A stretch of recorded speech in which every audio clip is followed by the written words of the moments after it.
अस्सलामुअलैकुम everyone, my name is Mohammad Arbab and I welcome you all at Positively Happy. मैं उम्मीद करता हूँ कि आप सब खैरियत से होंगे। जैसे कि आप सबको पता है कि हमने सीरीज ऑफ लाइव सेशन का आगाज़ किया था अपने पॉजिटिवली हैप्पी ग्रुप पे। तो आज के सेशन में मैं आप सबको वेलकम करता हूँ। आज हम जिस टॉपिक पर डिस्कस करेंगे वो है प्री मैरिटल काउंसलिंग। इसमें हमारे साथ हमारी गेस्ट मौजूद हैं miss Hira Fatima. She is a practising clinical psychologist and practising in Lahore. तो इसमें हम आज देखेंगे क्या शादी से पहले सिर्फ खाना पकाना ज़रूरी है या कुछ और भी। तो इसके लिए हम मैम से डिस्कस करेंगे। इससे पहले कि हम अपने सेशन की तरफ जाएं, सबसे पहले मैं आपको बताना चाहूँगा पॉजिटिवली हैप्पी प्लेटफॉर्म के बारे में। पॉजिटिवली हैप्पी एक ऐसा प्लेटफॉर्म है जहाँ से आप साइकोलॉजिकल हेल्प ले सकते हैं। इसके अलावा आप हमारी ऑनलाइन वेबसाइट से ऑनलाइन कंसल्टेशन ले सकते हैं। इसके अलावा फिजिकल कंसल्टेशन ले सकते हैं। अगर आप अफोर्ड नहीं कर सकते तो हमारे पास अफोर्डेबल थेरेपी का ऑप्शन मौजूद है। इसके अलावा हमारा हमारा यूट्यूब चैनल है जहाँ पर वीडियोस अपलोड की जाती हैं, तो आप उसको भी सब्सक्राइब कर सकते हैं। तो चलें आज के सेशन की तरफ चलते हैं। अस्सलाम वालेकुम मैम, कैसी हैं आप? वालेकुम अस्सलाम अरबाब। मैं बिल्कुल ठीक हूँ। आप कैसे हैं? जी मैम, अल्हम्दुलिल्लाह। Thank you so much ma'am, for inviting me. जी मैम, सबसे पहले तो मैम मैं आपका शुक्रिया अदा करूंगा कि आपने अपना कीमती वक्त हमें दिया। बहुत शुक्रिया। अ, नहीं नहीं, thank you so much for invitation. ठीक है मैम। तो जी मैम हम अपने सेशन की तरफ चलते हैं। जैसा कि आज का हमारा सेशन है प्री मैरिटल काउंसलिंग के बारे में।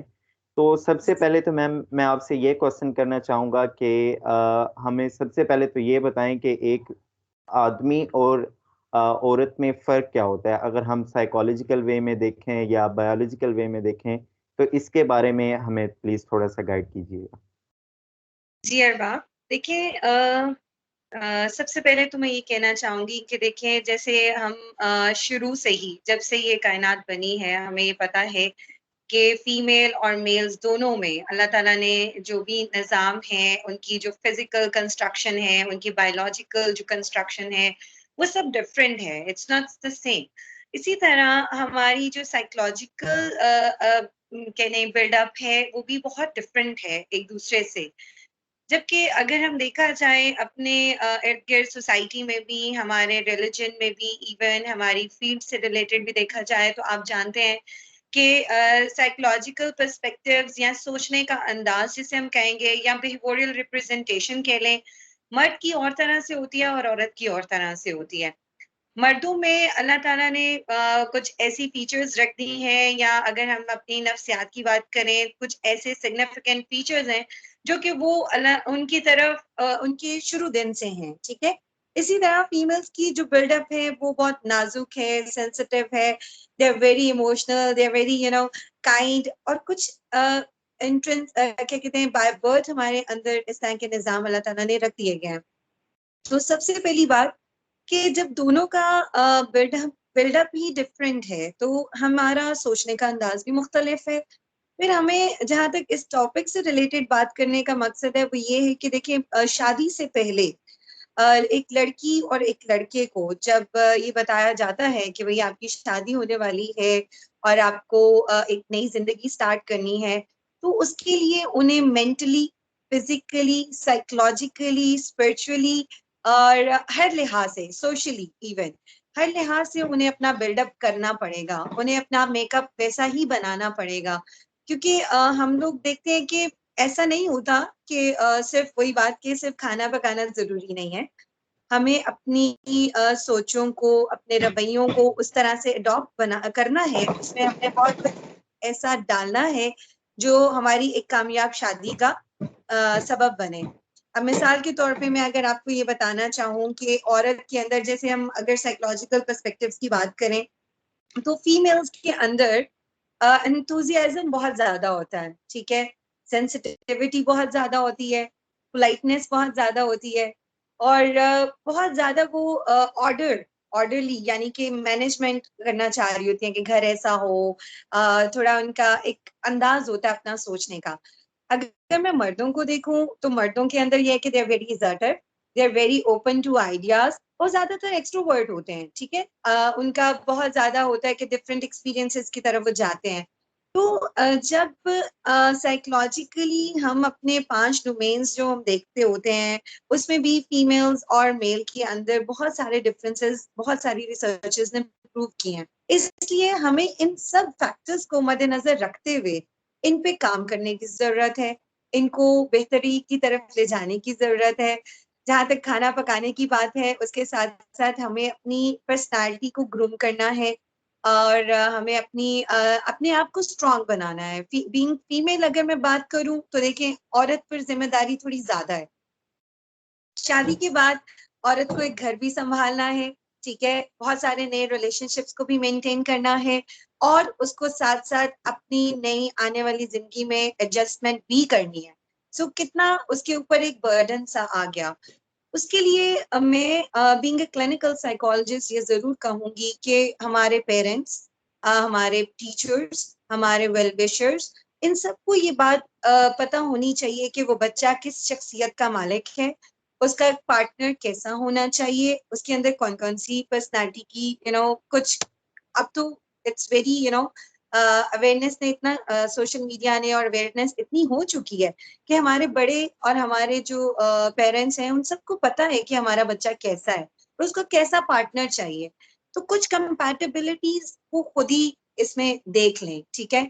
बाकी हमारी यूथ को वो permission they with boundary settings and with limitations, कि वो अपने पार्टनर से बात कर सकें, उससे देख सकें, उससे समझने की एक आधा मीटिंग हो सके। ये हमारे दीन में भी इजाजत है इस बात की, ठीक है।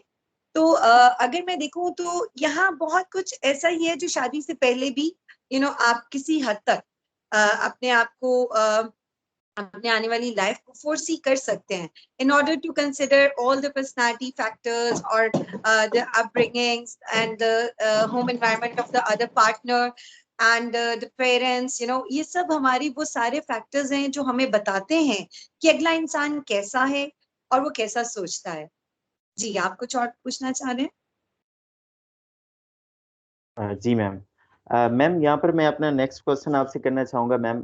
जैसे कि आजकल की हमारी जनरेशन है, इसको अगर हम देखें तो ये मतलब रियलिटी से ज़्यादा फैंटेसी ऑफ वर्ल्ड में ज़्यादा रह रही है, क्योंकि हमारी जो मतलब के ड्रामाज हैं, मूवीज़ हैं, उनमें मतलब कि जो दिखाया जाता है एक फैंटेसी ऑफ वर्ल्ड दिखाई जाती है। इसके बारे में प्लीज़ हमें बताइएगा थोड़ा मैम। नहीं, बिल्कुल ठीक कहा आपने कि हमारा सोशल इन्फ्लुएंस बहुत ज्यादा है आजकल, और हमारी जो यूथ है वो ये ऐसा ही सोचती है कि जैसे फिल्मों में और ड्रामास में दिखाया जा रहा है एक क्या कहते हैं मैरिटल रिलेशनशिप, वैसा ही होता है। हालांकि हकीकत इससे बिल्कुल डिफरेंट है। आपको अपनी रियलिटी में वो चीजें नहीं नजर आती हैं जो आपको एक सोशल मीडिया पोर्ट्रेट कर रहा होता है। आपने देखा कि वहां पे बहुत ज्यादा इमोशंस को एग्जैजरेट करके दिखाया जाता है, चाहे वो मोहब्बत का है चाहे वो नफरत का है। ठीक है, इसमें ये नहीं है जस्ट वन वे है, पॉजिटिव भी दिखाया जा रहा है तो बहुत एक्सट्रीम लेवल पे दिखाया जा रहा होता है, और अगर नेगेटिव कोई इमोशन है जैसे कि गुस्सा है, हेटर्ड है और गिल्ट है, जेलसी है, ये सारे फैक्टर्स वहां पे बहुत ज्यादा हाईलाइट करके एग्जैजरेटेड फॉर्म में दिखाए जाते हैं, जबकि हकीकत में ऐसा नहीं होता। हमें प्रैक्टिकल रहते हुए अपने जज्बात को, अपने एहसासात को समझते हुए अपनी जिंदगी को रियलिस्टिक के लिए लेकर जाना है। फैंटेसी ऐसी चीज है जो सिर्फ सोचों और आइडियाज की हद तक रहती है, ठीक है, रियलिटी का उसका ताल्लुक नहीं है। मैं बहुत अपने अगर जाहिर है क्लिनिकल सेटिंग में अपने पेशेंट से ये बात कहती होती हूँ कि हकीकत पर रहना सीखे, ठीक है। आपके इर्द गिर्द क्या हो रहा है, कैसे हो रहा है, आपको उसके अकॉर्डिंग कैसे बिहेव करना है, वो सब हकीकत होती है, ठीक है। और उसमें हमारी अब की वैसे अगर देखा जाए तो कुछ पॉपुलेशन हमारी बहुत मतलब इस मामले में स्ट्रांग भी होती जा रही है, सोचती है, समझती है, प्रैक्टिकल लेवल्स पे भी देख रही है। लेकिन साथ ही साथ एक फैक्टर जो सोशल इन्फ्लुएंस का है ना, वो बहुत ज्यादा है। तो इसमें ये है कि मेरी जो यूथ है मेरा, उनके लिए ये मैसेज है कि please be practical, be realistic, keep your eyes open, अपने इर्द गिर्द में सब कुछ उस तरह से ना देखें जो ड्रामास में दिखाया जा रहा है। अपने सोशो इकोनॉमिक स्टेटस को मद्देनजर रखें, अपनी एजुकेशन को मद्देनजर रखें, अपनी पर्सनालिटी को मद्देनजर रखें कि आप किस किस्म के इंसान हैं। हमारा हमेशा ये होता है ना कि हम दूसरों पर उंगलियां उठा रहे होते हैं, तो हम ये देखें कि what we are up to, हमारा अपना आप कैसा है। अगर हम अपने आप को समझ जाएंगे तो हमें फिर आहिस्ता आहिस्ता एडजस्टमेंट और चीजों को बेहतरी की तरफ ले जाना भी आसान हो जाएगा। So I hope I answer the question, जी और मैम, साथ ही थैंक साथ यू। मैंने टिप्स भी दे दी। जी जी मैम। ठीक है मैम। मैम, मैं अपने नेक्स्ट क्वेश्चन आपसे करूंगा। अगर हम साइकोलॉजिकल प्रॉब्लम्स की बात करें, तो वो जी जी। कौन सी ऐसी साइकोलॉजिकल प्रॉब्लम्स होती हैं जो कि हमारे रिलेशन को डिस्टर्ब कर रही होती हैं? इसके बारे में प्लीज हमें बताइएगा। कि अरबाब, साइकोलॉजिकल प्रॉब्लम्स तो हर किस्म के ही आपके रिलेशनशिप को डिस्टर्ब कर सकते हैं। चाहे वो आपको मूड का कोई प्रॉब्लम है, आपको पर्सनालिटी का कोई इशू है, आपको कोई एंजाइटी का मसला है, आपको स्लीप का कोई इशू है, ठीक है, या आपको कोई सोमैटिक रीजंस आ जाती हैं। तो साइकोलॉजिकल प्रॉब्लम तो हर किस्म का ही आपके रिलेशनशिप को डिस्टर्ब करेगा, ठीक है। हाँ, वो किस हद तक डिस्टर्ब करता है, वो बहुत सारे फैक्टर्स को ज़हन में रखा जाता है कि जी वो कितना इंटेंसिफाइड है, वो कितना फ्रीक्वेंट है, उसकी ड्यूरेशन कितनी हो चुकी है। लेकिन इस चीज में अहम क्या है, कि अगर हम मैरिटल काउंसलिंग के रेफरेंस से बात करें, तो देखिए ये बहुत जानना जरूरी है कि अगर एक इंसान को अपनी शख्सियत, जैसे मैंने पहले बात की कि अगर आपको अपनी पर्सनालिटी के बारे में पता है और आपको पता है कि आपको थोड़ा सा गुस्सा ज्यादा आता है, तो आई थिंक शादी से पहले थोड़ा सा अपने ऊपर काम कर लेना चाहिए। अगर आप खुद से नहीं कर पा रहे, अपने अपने सोशल सपोर्ट को आप यूज कीजिए, आप अपने फ्रेंड सर्कल को यूज कीजिए। अगर आपको लगता है बात इससे भी नहीं बन पा रही, तो फिर आप किसी ना किसी साइकोलॉजिकल हेल्प की तरफ जाइए। आप अपने किसी क्लिनिशियन को दिखाएं, आप थेरेपिस्ट को विजिट करें।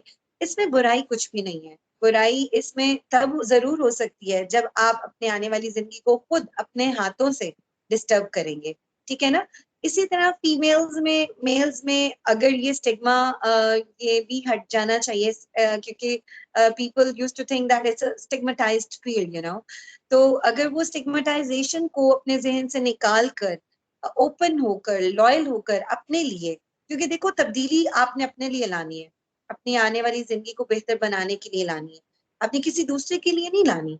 तो अगर आपके जज्बात काबू में रहेंगे, आपकी इमोशनल इंटेलिजेंस अच्छी होगी, तो आप अपने पार्टनर को भी अच्छे से अंडरस्टैंड कर पाओगे, ठीक है।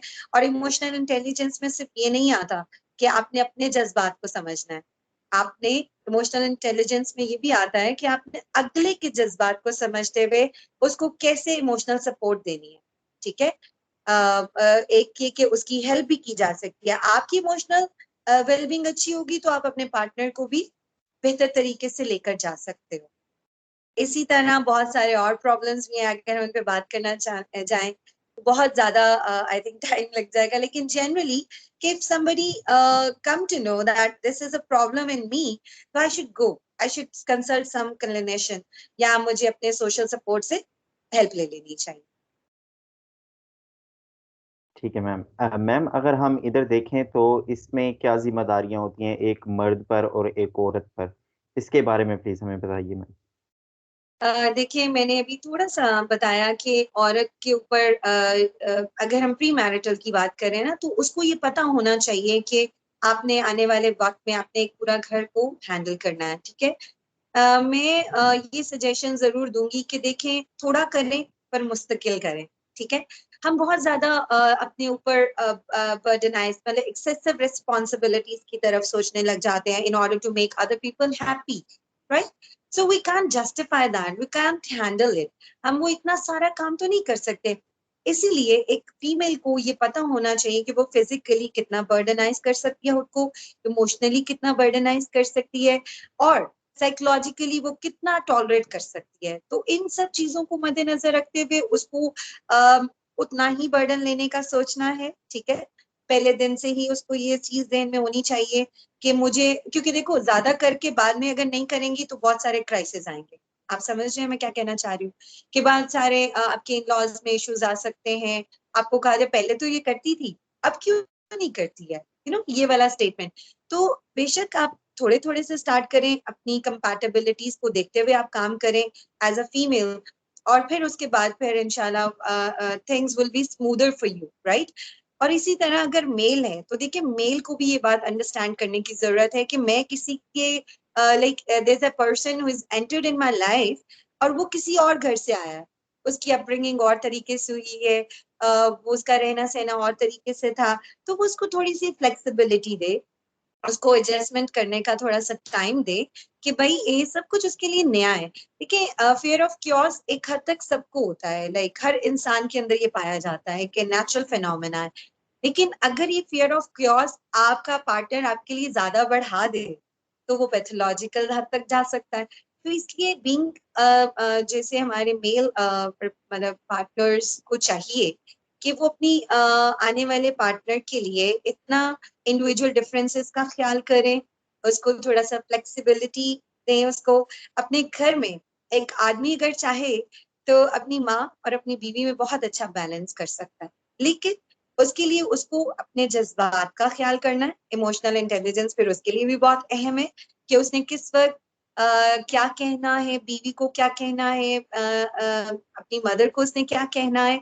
ये वाली चीजें अगर वो अच्छे से हैंडल करेगा ना, आप यकीन माने सास और बहू का रिलेशनशिप बहुत अच्छा जाएगा। इसलिए लड़कों को ये सोचना चाहिए कि मुझे अपने आने वाले पार्टनर को ये वाली सहूलतें देनी है, और एक फीमेल को ये सोचकर जाना है कि मैं अपनी एनर्जी, अपनी मोहब्बत, अपना जितने भी हमारे टाइम है, इन्वेस्टमेंट ही है ना, टाइम है, केयर है, लव है, ये सब इमोशंस, इन सब चीजों को जिम्मेदारियां बांटना है, इन सबको वो एक बैलेंस तरीके से लेकर जाए।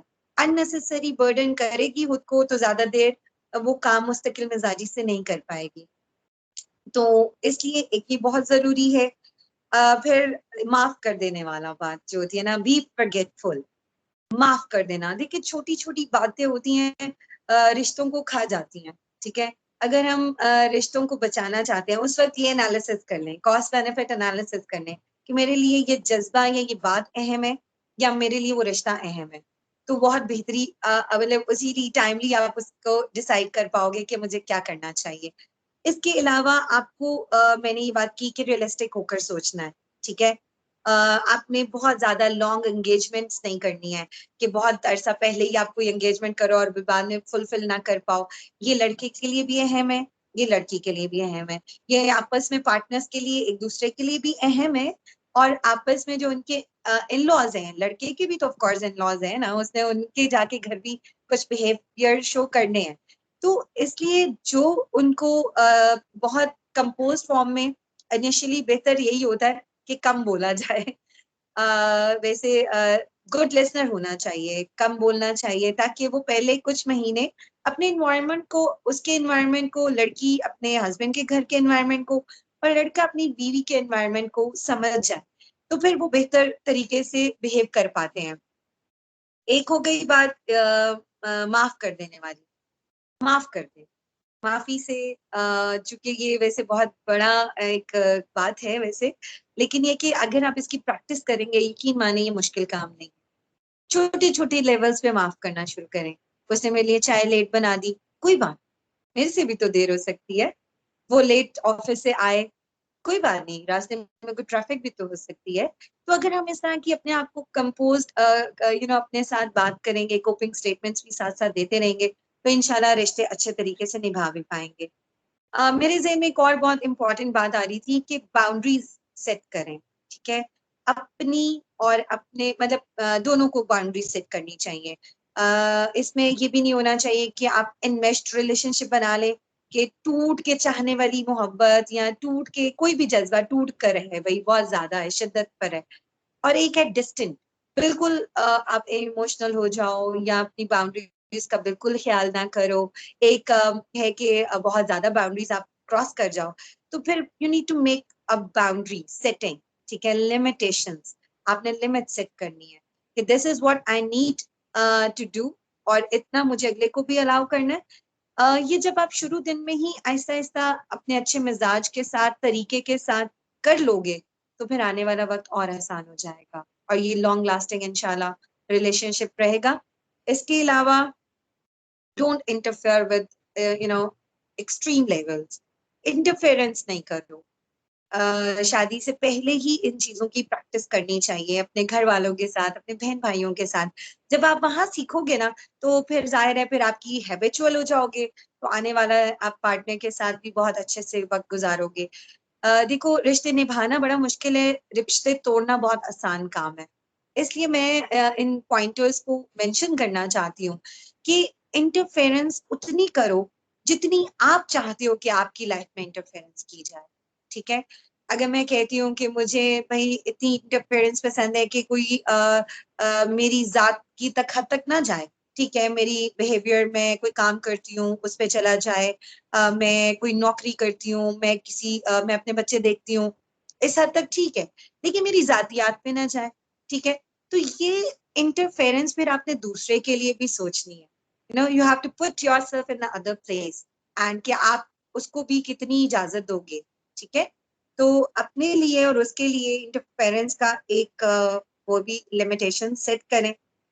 इज्जत दें, बी रिस्पेक्टफुल, इज्जत देना सीखें। ठीक है, अगर कोई कहता है ना मेरा तो अपब्रिंगिंग ही ऐसा हुआ, मेरे तो फैमिली में कॉन्फ्लिक्ट्स बहुत थे, मेरे पेरेंटल डिस्कॉर्ड ही रहता था, मेरा बड़ा स्ट्रिक्ट एनवायरनमेंट था।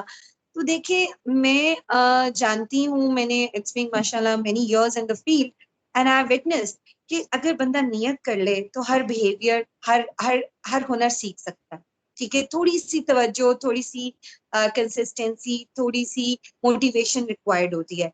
तो इज्जत देना और इज्जत लेना, ये साइमल्टेनियस है। आप अगले को इज्जत से बात करोगे, अगला आपसे इज्जत से बात करेगा। आप इज्जत से बात नहीं करोगे, अगला भी डिसरिस्पेक्टफुल हो जाएगा। तो ये प्रैक्टिस शादी से पहले शुरू कर दें सारे। इसके अलावा एक बहुत अहम बात जो मैं करना जरूर चाहूंगी, एक्सपेक्टेशंस। एक्सपेक्ट मत कीजिए, एक्सपेक्ट करना है तो खुद से करें, और बीइंग मुस्लिम्स अल्लाह से करें। देखें, एक्सपेक्टेशन एक ऐसी चीज है, उम्मीद है ना, और उम्मीद बहुत जल्दी टूट जाती है, आपको पता है। उसने मेरी तरफ देखा नहीं, ये मुझसे मोहब्बत नहीं करती, ये मुझे जवाब नहीं देती, इसका ये मुझसे नाराज है। ठीक है, सास अम्मी से कोई बात हो गई तो सारा एनालिसिस उसी टाइम पे हो जाएगा। तो अगर हम एक्सपेक्टेशंस का लेवल कम रखेंगे ना, तो हमारी ही जिंदगी आसान होगी, हम कम उनसे उम्मीदें लगाएंगे और कम टूटेंगी। तो इट विल बी इंशाल्लाह very healthy relationship then. Last but not the least, मैं ये भी कहना चाहूंगी कि खामोशी खामोश रहना सीखें। बड़ा मुश्किल काम है, लेकिन क्योंकि देखो आजकल हम असर्टिवनेस पे बात करते हैं कि तरीके से अपनी राय का इजहार कर दें। ठीक है, बिल्कुल ठीक है, ये पहली प्रायोरिटी होनी चाहिए। लेकिन देखें, कुछ लोगों को असर्टिवनेस भी हैंडल करनी नहीं आती, तो फिर प्रैक्टिस करें साइलेंस, खामोश रहना सीखें, एक चुप सो सो। ये लड़के के लिए भी और ये लड़की के लिए भी। ऐसा नहीं है कि मैं ये किसी एक जेंडर को मैसेज दे रही हूँ, मैं I am talking about for both, कि इसकी भी प्रैक्टिस चाहिए होती है। माँ बाप के सामने अगर हम खामोश रहना सीखें और बाद में हम तरीके से बात कर लें, जब सिचुएशन बहुत ज्यादा कॉन्फ्लिक्चुअल होती है ना, उस टाइम खामोश रहना बेस्ट होता है। ठीक है, या स्मॉल आंसर्स देना बड़ा अच्छा रह जाता है। लेकिन अगर हम बहस में पड़ जाएंगे, आर्ग्यू करने लग जाएंगे, तो भी हमारे रिलेशनशिप डिस्टर्ब होते हैं। ठीक है, तो शादी से पहले प्री मैरिटल की बात करें ना, तो प्री मैरिटल में ये बहुत जरूरी है कि आप अपने आप को खामोश रहना भी सिखाएं, थोड़ा सा मी टाइम भी करें, खुद को देखें, खुद का एनालिसिस करें। जब आप ये करने लगेंगे ना, तो आप दूसरों की तरफ उंगलियां कम उठाएंगे और अपने आप को बेहतरी की तरफ लेकर जाएंगे। मेरी बात का मकसद ये नहीं है कि आप सफरर बन जाएं, आप मजलूम बन जाएं, नॉट एट ऑल। देखिए, एक मैं ना 5 वाइज की, मतलब डब्ल्यूज की बात करती होती हूँ। What, where, why and whom. ये बहुत जरूरी है। किस वक्त किससे क्या, कैसे और क्यों बात करनी है, ये अगर हमें समझ में आने लग जाए और इसकी हम प्रैक्टिस कर लें, तो रिश्ते बड़े आसान हो जाएंगे इंशाल्लाह निभाने। तो this is all from my side. कहने को तो बहुत कुछ है, लेकिन आई थिंक अगर हम ये सब कुछ ही शुरू कर दें तो बेहतरी इंशाल्लाह हमारे जो मैरिड कपल्स हैं वो बहुत बेहतर अपनी जिंदगियां गुजार सकते हैं। Thank you so much ma'am for your precious time and for your precious knowledge. बहुत थैंक यू। अच्छा एक्सप्लेन किया मैम, बहुत कुछ सीखने को मिला। इंशाल्लाह व्यूअर्स, उम्मीद है कि आपको भी बहुत कुछ सीखने को मिला होगा। तो इंशाल्लाह आप सबके साथ नेक्स्ट सेशन में मुलाकात होगी। तब तक के लिए हमें इजाज़त दें और हमें अपनी दुआ में याद रखिएगा। अल्लाह हाफिज़। अल्लाह हाफिज़ मैम। अल्लाह अल्लाह हाफ़िज़।